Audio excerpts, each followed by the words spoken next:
이 노트는 5년 전 제가 20대일 때 쓴 일기장입니다. 부끄럽지만 첫 페이지를 보여드리고자 합니다.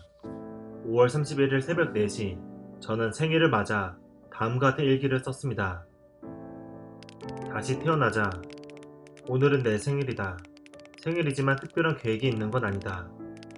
오늘은 조용히 나를 돌아보고 앞을 계획하려 한다. 그동안의 삶을 돌아보면 의지와 열정이 없었다. 무언가 이루어낸 게 없다. 삶을 살아가는 것이 아니라 사라지는 삶을 보냈다. 그동안 나는 외로움을 벗어나려 발버둥 쳤다. 외로움을 느끼지 않으려고 영상을 소비하고 음악을 소비했다. 해야 할 것을 미뤄둔 채로. 하지만 그럴수록 무기력해지고 외로움은 늘어만 갔다. 무의미한 만남도 계속해왔다. 그저 혼자 있기 싫은 발버둥이었다. 이제는 그런 것들을 정말로 그만두려 한다. 허름한 원룸 새벽 4시에 책상에 쭈그려 앉아 저는 이런 일기를 적었습니다. 갑자기 제 예전 일기를 찾아 펼친 이유는 구독자 여러분이 추천해주신 책 때문이었습니다. 책 29 생일 1년 후 죽기로 결심했다 해서 저자는 3평짜리 원룸에서 홀로 29번째 생일을 맞습니다. 스스로 생일 축하 노래를 부르고 바닥에 떨어뜨린 딸기 케이크를 주우며 그녀는 자신의 처지를 깨닫습니다. 변변한 직장도 없고 애인에게는 버림받았으며 모든 스트레스를 먹는 것으로 풀어버려 몸무게는 20kg나 쪄버린 외톨이. 남들은 가난해도 음악이나 취미에 몰두하며 삶을 즐기는 것 같은데 그녀는 29회가 지나는 동안 하고 싶은 것 하나 정하지 못했습니다. 나란 인간 과연 살 가치가 있는 걸까? 문득 위험한 생각이 들었습니다. 순식간에 나라는 존재가 무의미하게 느껴졌습니다. 나는 있어도 그만, 없어도 그만의 존재가 아닐까? 30대가 되면 더 취직하기 어려워지고 연애하기 어려워지고 난 더 혼자가 되겠지. 그녀는 자살을 시도하지만 이내 자살할 용기조차 자신에게 없다는 것을 깨닫습니다. 텔레비전 화면이 눈에 들어옵니다. 화려하게 차려입은 연예인들이 라스베이거스를 우아하게 즐기고 있었습니다. 고급 레스토랑에서 식사를 하고 카지노에서 잭팟을 외치면서 그곳은 매일 축제가 열렸습니다. 그녀는 갑자기 낯선 느낌을 받습니다. 난생 처음 뭔가를 해보고 싶다는 간절한 느낌이었습니다. 어차피 죽을 거라면 좋다. 단 한 번이라도 저 꿈같은 세상에서 미련 없이 남은 생을 호화롭게 살아보고 싶다. 29의 마지막 날, 내 인생의 전부를 걸고 라스베이거스에서 승부를 펼쳐보자. 그리고 땡, 30이 되는 날, 미련 없이 목숨을 끊자. 1년, 내게 주어진 날들은 앞으로 1년이다. 강렬한 목표가 생겼습니다. 오직 라스베이거스에서의 일주일을 위해 돈을 모으자고 그녀는 결심합니다. 그리고는 평소라면 시도하지 않았을 직업에 도전합니다.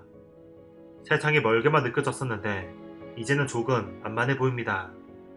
저마치 거리를 두고 있던 세상이 구체적인 윤곽을 보여주고 있었습니다. 그녀는 말합니다.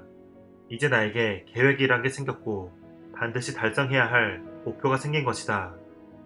계획, 목표, 그런 게 이토록 대단한 것이었나? 시야를 변화시키고 사람의 걸음걸이마저 확 바꿔버릴 만큼 힘있는 것이었나? 계획이 앞으로 10년, 20년이었다면 이렇게 생생한 느낌을 주지 못했을 것이다. 하지만 1년이라면 해볼 만하지 않은가? 1년 동안 죽기 살기로 돈을 벌어보는 거다. 줄곧 패배자로 살아오던 저자는 태어나서 처음으로 도전자가 되었습니다. 목표가 생기자 계획이 만들어지고 계획을 현실화시키려다 보니 전에 없던 용기가 나오기 시작했습니다. 그녀는 돈을 벌기 위해 파견사원, 호스티스, 누드 모델을 병행하며 죽을 힘을 다해 질주합니다. 그리고 결국 목표를 정한 돈을 모아 라스베이거스로 떠납니다. 분명한 목표와 마감 기한, 이 두 가지의 힘이 그녀를 이끌었습니다. 목표라 해서 특별할 필요는 없습니다. 무너질 것 같을 땐, 무엇을 해야 할지 모를 때에는 그냥 끌리는 것에 집중하면 됩니다. 우리에게 필요한 건 내가 정한 목표를 강렬하게 그리고 지속적으로 떠올리는 것입니다. 저도 20대의 어느 한순간 뭐 하나 이루어낸 게 없다는 생각이 들었습니다. 외로워서 저 자신이 한심해서 더더욱 영화나 미드 속으로 도피했습니다. 생일을 맞은 저는 저와 비슷한 생각을 했습니다. 나는 세상에 아무런 흔적을 남기고 있지 않구나. 남이 만들어 놓은 걸 소비만 하고 있었구나. 바닥에 닿은 기분이었습니다. 그래서 일기를 썼습니다. 다시 태어나자고. 제가 세운 목표는 어떻게든 소비자에서 생산자로 변하는 것이었습니다. 각오를 다진 이후 저는 바닥에서 발을 딛고 올라올 수 있었습니다. 바닥에 닿고 나서야 바닥을 밀어찰 수 있었습니다. 저를 바닥에 닿게 한 외로움, 자괴감, 열등감 모두 저를 다시 올라가게 해주는 강력한 동기가 되었습니다. 그 후 저는 창업해 보기도 하고 교육 프로그램을 기획해 보기도 했습니다.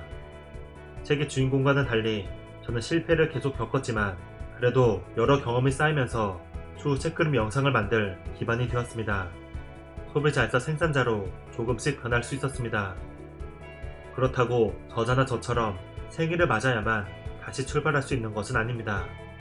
책 언제 할 것인가에서는 새 출발하기 좋은 날로 다음을 예로 듭니다. 매주 월요일, 매달 1일, 혹은 11일, 21일, 1월 1일, 추석, 설날 등등. 바닥을 친 것 같다면, 이룬 게 없어 답답하다면 강렬한 목표와 마감 기한을 정해놓고 다시 시작해보는 것 어떨까요? 마지막으로 제가 쓴 일기 한 페이지를 더 보여드릴까 합니다. 다시 태어나겠다고 다짐하고 나서 보름 뒤에 작성한 일기입니다. 결심을 멋지게 하고 최선을 다해 노력했지만 변화는 천천히 다가옵니다. 열심히 한 만큼 결과가 빨리 나오지 않으면 우리는 좌절하게 됩니다. 새벽 4시 반 옥상에 올라갔더니 하늘이 보라색으로 변해가고 있었습니다. 마침 제가 좋아하는 색이었습니다.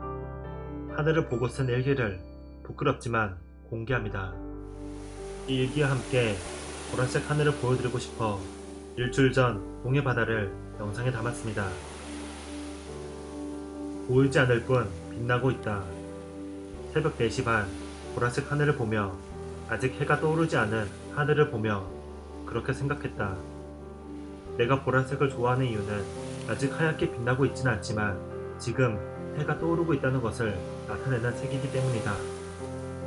보라색에서 조금만 기다리면 빨갛게 그리고 하얗게 해는 뜬다. 아직 희미하지만 눈에 확연히 보이지는 않지만 나는 빛나고 있다. 보이지 않지만 나는 빛나고 있다. 지금까지 책 29생일 1년 후 죽기로 결심했다를 리뷰해 보았습니다. 2주년 기념 영상으로 책을 추천해 달라고 했었는데요. 정말 많은 분들이 댓글을 남겨주시고 책을 추천해 주셔서 큰 감동과 힘을 받았습니다. 130권이 넘는 책이 추천되었고 그 외에 주제를 추천해 주시거나 고민을 적어 주신 분도 있으셨습니다. 오늘은 그중 가장 많은 추천을 받은 책을 소개했는데요. 앞으로 구독자 추천책으로 총 10편의 영상을 만들도록 하겠습니다. 좋아요와 상관없이 모든 책을 꼼꼼히 살펴보고 같이 나누기에 좋은 책을 선정하겠습니다. 다시 한번 감사드립니다. 여러분이 있기에 계속 글을 쓰고 영상을 만들 수 있었습니다.